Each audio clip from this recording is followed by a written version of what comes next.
RSS Bajrang Dal आहे, बजरंग दल. आहे. आम्ही सगळे एकच आहोत. आता कसं मेन बॉस काय RSS.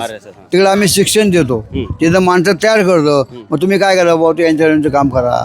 आम्ही तर शिकवतो या भागामध्ये. मग ते लोक त्या माणसं तयार होतं. तसं RSSच्या लोकांना नसतो. ते प्रेमळ बोलतात, गोरगरिबांना मदत करतात आणि आपलंसं करतात. आणि मग नंतर त्यांच्या डोक्यामध्ये हे संभाजी भिडेंसारखे लोक विष पेरतात. आणि आता हे जे असे संग्राम भंडारे असतील किंवा अन्य अनेक अर्धवटराव कीर्तनकार उदयाला आलेले आहेत, ज्यांनी संतांचा नीट अभ्यास केला नाही आणि संतांचा अभ्यास न करता हे कीर्तनं सांगतात. तर हे सगळं हिंदुत्ववादी विष पेरण्याचं काम करत आहेत. तशी ही विश्व हिंदू परिषद ही डेंजर संघटना आहे. नमस्कार, लय भारीमध्ये आपल्या सगळ्यांचं स्वागत.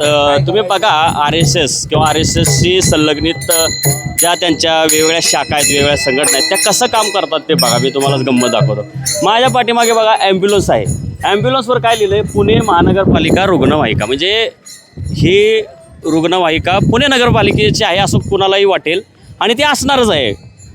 तर हे जिथून पालखी मार्ग येतोय, पालखी येते त्या मार्गात ही व्हॅन उभी केलेली आहे. आणि तुम्ही आता इकडे या, मी जादू इकडे दाखवतो तुम्हाला. शीतं फलक लावला आहे विश्व हिंदू परिषदेचा पश्चिम महाराष्ट्र प्रांत.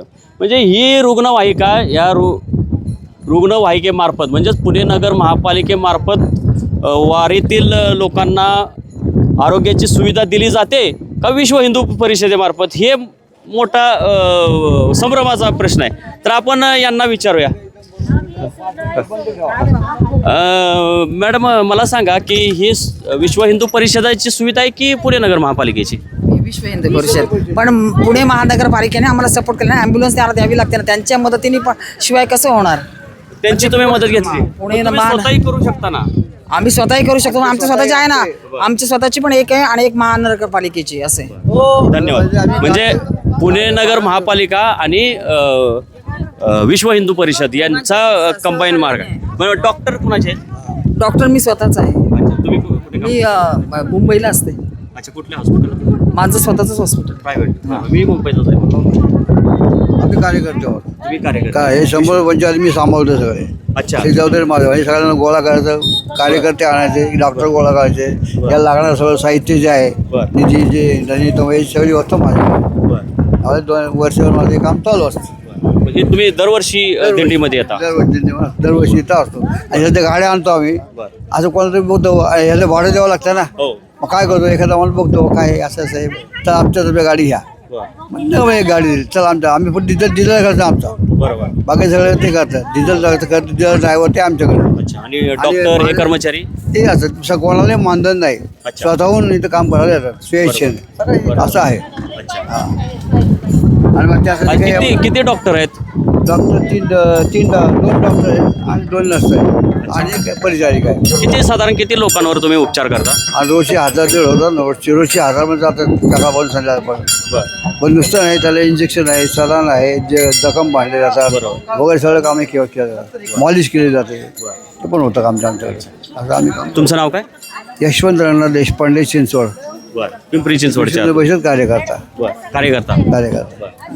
तर आता हे जसं विश्व हिंदू परिषद जे RSS ची शाखा आहे, तशा अशा आणखी किती शाखा वेगवेगळ्या इथं काम करतात? ABVP किंवा असं कोणी आणखी आलेत का इकडे? पिंपरीचे संपूर्ण पुणे जिल्ह्यामध्ये एकच मोठे आमचं कार्यालय आहे भारत भवनमध्ये पुण्यामध्ये. आणि प्रत्येक शहरामध्ये आमचे कार्यालय आहेत. मग तिकडले ते लोक बघतात, तिकडचे लोक असे प्रत्येकाने आमचे कार्य चालू आहे. प्रत्येक जिल्ह्यामध्ये आमचं कार्यालय आहे. सगळेच आहे. सगळे लोक आमचे कामं करतात. आणि हे तुम्ही तुमच्या त्र्यंबकेश्वर तिकडे गाडी आहे. काय सोपान काका तिकडे गाडी आहे. पैठणला गाडी आहे. 5-6 गाड्या आमच्या चालतात. आणि आता इथं आहे माऊलीकडे आहे. माऊलीकडे 3 गाड्या, इथं 2 गाड्या आहेत. त्र्यंबकेश्वर 2 गाड्या आहेत. पैठणला 3 गाड्या आहेत. अशा आमच्या गाड्या चालू असतात. या गाड्यांचं भाडं असतं. मग ते कसं वसूल करायचं? आमच्या लोकांना देणगी गोळा करायची. आता मला सांगा की लोकांचे मग जाहिराती घेतो लोकांच्या, मग ते लावतो, जाहिरात करतो, 2 पैसे मिळतात. हा खर्च शकतो. जसं आपल्या एका खर्च नाही केला आपण चालत असतो. मला सांगा काका, तुम्ही देशपांडे काका, की तुम्ही इतकं चांगलं काम करताय, म्हणजे तुम्ही हिंदुत्ववादी आहात, हिंदुत्ववादी संघटनेशी जोडलेले आहात. मी RSSच्या पेपरमध्ये मुंबई तरुण भारतमधून नोकरीला सुरुवात केली. बरं. पण मी हिंदुत्ववादी नाही, मी पुरोगामी आहे, मी अगोदरच सांगतो. तर हे तुम्ही इतकं चांगलं काम करताय, हे पुण्याचं काम आहे. परंतु ज्या तुमच्याच हिंदुत्ववादी विचारधारेचे काही लोक आहेत की जसं संभाजी भिडे आहेत, आहे ना. ते संत तुकारामांना म्हणले की संत तुकारामांपेक्षाही मनू श्रेष्ठ होता, किंवा ते हा आपला काय संग्राम भंडारे ते बोलले मी नथुरामाचा आदर्श घेईल. हे काय वाटतं तुम्हाला असं, म्हणजे आता तुम्ही हिंदू विचारधारेचे आहात, काय वाटतं? जसे ज्याच्यात त्यांचे जसे आले त्यामुळे त्यांनी काम केले, पुढाकार घेतला लोकांचा असं आहे. बाकी काय. आता मला सांगा, तुम्ही वारीत आल्यानंतर म्हणजे ते लोक विचार मांडतात, भले लोकांना पटो न पटो, संतांच्या विरोधातले विचार असतील, पण तुम्ही तुमचं काय काम करता? तुम्ही काय काम करता? तर मी हे लोकांना पडवतो, काही आपल्याला काम करायला लोक असं आमचं काम चालतं, तुम्ही यावं त्यांची इच्छा आहे. तेव्हा काही लोक येतात, काही लोक येत नको, मला नको काम न होतो माझ्याकडनं. मग असे लोक बघून काय मग आपण पद्धती आहे कोणता मग आपल्याला काम करू शकेल, कोण मदत करेल, आता माणसं हुडकून काढायचं, त्याबद्दल बोलायचं, त्याला दाखवायचं, त्यामुळे काम करतं. आता आज दोघं नवीन येतात, आज दोघं जण, त्याला काही माहितीच नाही, त्याला दाखवतो येतं सगळं. पुढच्या वेळेला जबाबदारी त्याला द्यायचं, 1-2 वर्ष त्यावर यायचं आणि आपण रिटायर व्हायचं. आता माझं वय 85 लावले, मी आता 24 वर्ष काम केलं. मी काही कंपनीचं काम असल्यावर करतोय, आता रेग्युलर आहे, रिटायर. विश्व हिंदू परिषदेचे पूर्वी जे प्रमुख होते ते अख्ख्या भारतात जगात फेमस होते, अशोक शिंगल, प्रवीण तोगडिया. आता कोण आहेत? आता कोण आहेत प्रमुख? त्याचं नाव माहीत नाही, नवीन आहे आता. आता तुम्हालाच माहित नाही? खरंच माहित म्हणजे नाही. नरेंद्र मोदींनी त्या दोघांचा कार्यक्रम केल्यानंतर प्रवीण तोगडियांचा कार्यक्रम तर त्यांनीच केला, पण त्यानंतर नवीन कोणी आलेलंच दिसत नाही. आहे नवीन आलेले, पण मला माहित नाही. तर आमच्या हाते झुंझुनलाल म्हणून आहे, पिंपरी चिंचवड अध्यक्ष आहे ते झुंझुनलाल म्हणून आहे, बरं. ते बघतात, ते इथं आहेत. असे प्रत्येक गावामध्ये अध्यक्ष आहेत, कार्यकारी आहेत, असे मंडळ आहेत. आता हे मेन बाजूपर्यंत तोगडे होता, त्या जागेवर कोण आलेले हे मी नाव ऐकले, पण आता माझ्या लक्षात नाही, खरं सांगायचं बाकी काय नाही, बरं. असं आहे. पण आता मला सांगा की तुमची जी पितृ संघटना आहे किंवा मातृ संघटना आहे, काय तुम्ही म्हणता माहिती नाही, RSS, बजरंग दल. सगळं आम्ही सगळे एकच आहोत. आता कसं मेन बॉस काय RSS, तिकडे आम्ही शिक्षण देतो, तिथं माणसं तयार करतो. मग तुम्ही काय करा बाबा, तू यांच्या काम करा, आम्ही तर शिकवतो त्या भागामध्ये. मग ते लोक त्या माणसं तयार होतो. काय मेन प्रशिक्षण दिलं RSS, जातं? म्हणजे त्या लाठी गाडी असतं, व्यायाम असतो, हे जनरल नॉलेज काही असतं, दाखवतो सगळं असं चालू असतं. मग आता हे जे तुम्ही सामाजिक कार्य करताय, वारकऱ्यांना सेवा देण्याचं, तर हे कुठल्या त्यातलं काहीतरी प्रशिक्षण दिलं असेल ना, काहीतरी प्रशिक्षणात भाग असेल ना हे RSS? आपलं बघून सगळं शिक्षण घेतलेलं आहे. आणि RSS मध्ये जे काही शिक्षण तिचे याच्यावर बघून हे सगळं पुढं आलं. अच्छा. याच्या पूर्वी जे काय काम केलं होतं त्याचं बघून हे सगळं आम्ही शिकून गेलो. मग त्या- RSSच्या लोकांचं एक वैशिष्ट्य आहे, ते कधी नाराज होत नाहीत, चिडत नाहीत. हे का असं? आता आम्ही त्यातलेच आहोत ना. मी RSS पण आता ते पण काम करतो, ते पण माझ्याकडे काम आहे, हे पण काम, दोन्ही दायित्व माझ्याकडे आहे, दोन्ही कामं करतो. म्हणजे RSSचे विचारधारेचे, म्हणजे RSSचे म्हणण्यापेक्षा हिंदुत्व विचारधारेचे हे जे आता संग्राम म्हणजे असं संग्राम राग भंडाऱ्यासारखे आहेत, राग येत ते नाही. विकारी प्रचार राग करतात. येत नाही, राग कोणाला येत नाही, क्वचित एखादा असतो. हा, नाही म्हणजे RSSचे नाहीत, हा. पण हिंदुत्ववादी आहेत असे ते भंडारे, कीर्तनकार आहेत ना, आहेत. किंवा तुमचे संभाजी भिडे, हा. संभाजी भिडे, हा. तर हे मात्र विकारी बोलत असतात. तर हे तुमच्या तत्वात बसतं का? त्यातलं आपलं एवढं ध्यान देऊ त्यात तेवढं नाही आपण लक्ष घालू जास्त. आपलं काम काय तेवढं आपण काम करायचं की लोक कसे चांगले होतील, कसं काम चांगलं होईल. आमचे हे आमचेच लोक आहेत सगळे, हे असं चालू असतं. अच्छा. तर धन्यवाद, तुम्ही आमच्या लय भारीशी संवाद साधला. तुम्हाला तुमचं लय बरं. लय भारी माझं YouTube चॅनल आहे. अहो ते शूटिंग चालू आहे. हा, मी मुंबई तरुण भारतमध्ये होतो, मी लोकसत्तामध्ये होतो, सकाळमध्ये होतो, मुंबईलाच मोठ्या पदांवर होतो. नंतर मग हे 2014 नंतर जे BJPचं सरकार आल्यानंतर आम्हाला आमचा सवय अशी आहे की आम्ही कुणाचं का सरकार असं आम्ही टीका करतो. आमचा धर्मच आहे तो टीका करणं, प्रश्न विचारणं. आता तुम्हाला मी आडवे तिडवे प्रश्न विचार, पण हे काय सरकार आहे ना, ह्यांना पटतच नाही. मला तर जेलमध्येच होतो, 3 महिने मी जेलमधनं जाऊन आलोय. आम्ही या कामासाठी मी जेलमध्ये पण जाऊ लागलो.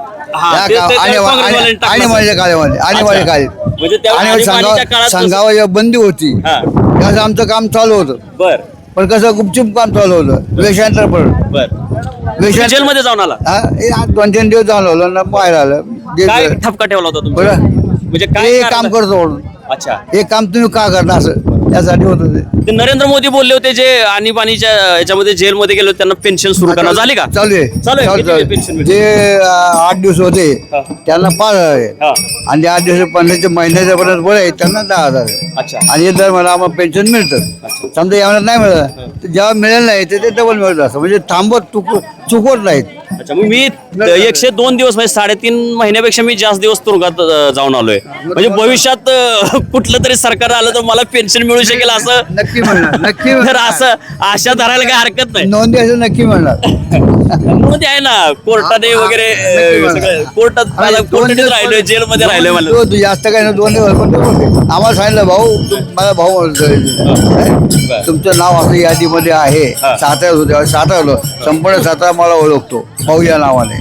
पण माझं नाव लोकांना माहित नाही. भाऊ या माझी चौकशी चालली होती. ते आमचे मेन दत्त पण मसमोळ होते ते तिथे होते. मी नंतर इकडे आलो मला इथे सांगायला आले भाऊ तुझं चौकशी चालू आहे तू काय करतोय तू बेताने जा म्हणते ठीक आहे. मग आपलं पेशंट मग थोडंफार दिवस काय झालं ते थोडंफार ते झटका मिळाला थोडासा. म्हणजे आणीबाणीच्या काळात हिंदुत्ववाद्यांना त्रास दिला जायचा, आता पुरोगाम्यांना त्रास दिला ते जातो. आतमध्ये होती त्यांना मदत काम चालू होतं. अच्छा. काही लोक आतमध्ये त्यांचं घर सांभाळायचं त्या मग त्याला पोस्ट करायचं त्या घरातल्या लोकांना सांभाळायचं वगैरे काम चालू होतं. असं आहे. धन्यवाद काका, मला फार आनंद वाटला. तुम्ही काम चांगलं करताय आणि तुम्ही बोलता सुद्धा चांगलं. आता मी स्वतः म्हणजे वयाच्या साधारण 20व्या वर्षी पत्रकारी माझं 45 चालू आहे. तुमचं 85 आहे. हा. बापरे, म्हणजे शरद पवारांनी एवढं वय आहे तुमचं. तुम्ही त्यांच्यासारखे खरखरीत आहात. पांडुरंगाची कृपा घेत आपल्या लोकांची कृपा चालू आहे व्यवस्थित चालू आहे चालतं असं आहे. तर आपण बघितलं. हा हा बोला, अजून काय बोला. हे आम्हाला कधी बघायला मिळेल लय भारी. टाकेन थोड्या वेळात. हा? आज संध्याकाळी किंवा उद्या मी चांगलं बी कौतुक बी करणार आणि थोडीशी टीका बी करणार. माझा तो अधिकार आहे. अरे जरूर आम्हाला आई समजेल ना आमचं काय तुम्हाला माहिती आहे, अहो मी तरुण आम्हाला पण भारतमध्ये काम समजेल ना. नाही, तुमच्यावर नाही टीका करणार, ते वरच्यांवर. तरुण माझे वसंत काय ते विषय लागला ते एक चांगले होते तेव्हा. वसंतराव देवकोळे होते वसंत देवकोळे तरुण भारतचे मेन बॉस आहे त्यावेळेला. अच्छा, बरं. सारखं दामोदर याच्यामध्ये असतील तरुण ते. भारत येतेच. वसंतराव अण्णासाहेब दामू अण्णा माळा असे ते दोघं होते. माझ्या वेळी लत्रे जोशी होते, त्यानंतर सुधीर पाठक होते, त्यानंतर मिलिंद गाडगीळ होते. तर धन्यवाद. हे दुसऱ्यांचे जोडे. आमच्या आहे बरोबर. भास्कर गौडवाल हा, भास्कर गौडवाल यांचं सांगा. बरं, धन्यवाद. भास्कर गौडवाल हे हा. नाही बस, हा बस झालं, फक्त हे दाखवा. काम करते. बर बर चालेल. आता तुमचं घेतलंय, बस झालं. थँक्यू, गोड बोलले साहेब, धन्यवाद. तर लय भारी न्यूज, लय भारी न्यूज युट्यूबला आहे. हा, तर आपण बघितलं की जे RSSची जी संघटना आहे, ही RSSच्या अनेक शाखा उपशाखा आहेत. म्हणजे ही जशी विश्व हिंदू परिषद आहे, तशीच ABVP आहे, वनवासी कल्याण आश्रम आहे, हा बजरंग दल आहे. तर अशा अनेक संघटना आहेत, 20-25 संघटना आहेत. आणि पुढे चला जरा.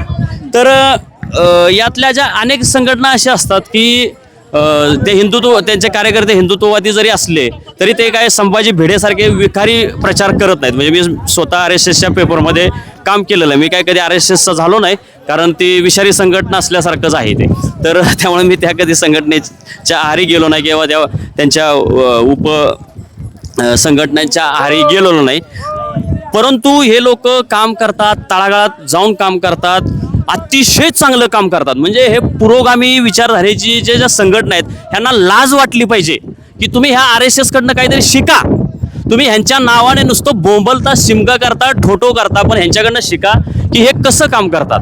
पुरोगामी विचारधारेची म्हणजे जे श्यामसुंदर सोन्नर आहेत, संविधान दिंडी काढलेली आहे, तर त्यांच्या व्यतिरिक्त मला नाही वाटत की कुणी इतकं, जसं हे विश्व हिंदू परिषदेने त्यांनी सांगितलं, त्यांच्या वेगवेगळ्या दिंड्यांमध्ये त्यांनी ही आरोग्य सेवा पुरवलेली आहे. आणि ते किती प्रेमळ बोलतात बघा. म्हणजे RSSचं हे वैशिष्ट्य आहे की ते प्रेमळ बोलतात. आपल्या आंबेडकरी विचारधारेमध्ये असतील किंवा आपले पुरोगामी असतील, समाजवादी असतील, यांना आपल्याच माणसांची किंमत नसते आणि ह्यांना इगो फार असतो. तसं RSSच्या लोकांना नसतो. ते प्रेमळ बोलतात, गोरगरिबांना मदत करतात आणि आपलंसं करतात. आणि मग नंतर त्यांच्या डोक्यामध्ये हे संभाजी भिडेंसारखे लोक विष पेरतात. आणि आता हे जे असे संग्राम भंडारे असतील किंवा अन्य अनेक अर्धवटराव कीर्तनकार उदयाला आलेले आहेत, ज्यांनी संतांचा नीट अभ्यास केला नाही आणि संतांचा अभ्यास न करता हे कीर्तनं सांगतात. तर हे सगळं हिंदुत्ववादी विष पेरण्याचं काम करत आहेत. तशी ही विश्व हिंदू परिषद ही डेंजर संघटना आहे, परंतु काम मात्र बघा किती ते चांगलं करतायत. तर यातनं हे पुरोगाम्यांनी शिकलं पाहिजे, नुसतंच शिमका करून नाही तर कामही तुम्ही चांगली केली पाहिजेत. धन्यवाद.